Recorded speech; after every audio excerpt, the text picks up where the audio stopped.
Welcome to Molecular Biology with Bernstein and Butterscotch, the very good boys who are here to help you get an A. I'm their human, Professor Phoebe, and I'll be the narrator. This movie is an overview of formatting lab report graphs using Excel.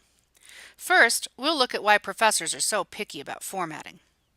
Then we'll look at problems that can happen because science and Excel don't always speak the same language.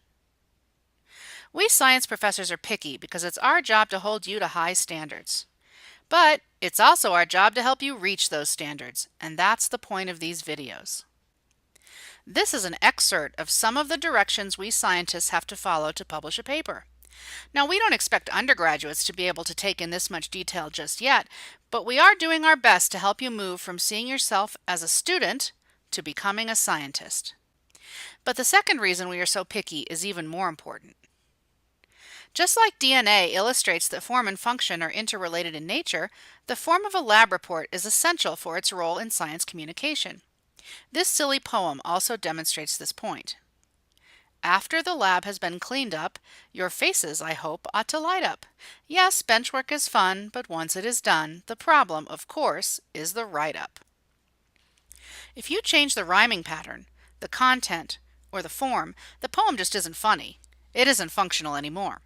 If your lab reports aren't in the right form, they just can't earn an A. How can you get that harmonious form and function in a lab report? For starters, you need to know that science and Excel don't always speak the same language. There are three major differences between the words we use in science and terms used by Excel that can be confusing. First, in biology, it's very common to make a bar graph where there are categories on the x-axis and numerical values on the y-axis. But in Excel, this kind of graph is called a column chart. Excel has something called a bar chart, but that is not the right selection to make a science bar graph. Second, in the sciences, it's very common to make a line graph where there are numerical values on both the x and y axes, and you can calculate an equation to fit a line. But in Excel, this is called an XY scatter or scatter plot. Once again, Excel has something it calls a line chart, but again, the Excel line chart is completely wrong for lab reports. Third, most scientists call the graphical description of the colors and symbols on a graph the key. In contrast, Excel calls this same thing a legend. This wouldn't be such a big deal, except that many professors use the word legend to mean something else. We mean the caption, starting with a figure number, followed by a title, and a descriptive text. In contrast, you can't really use Excel to write a nice caption.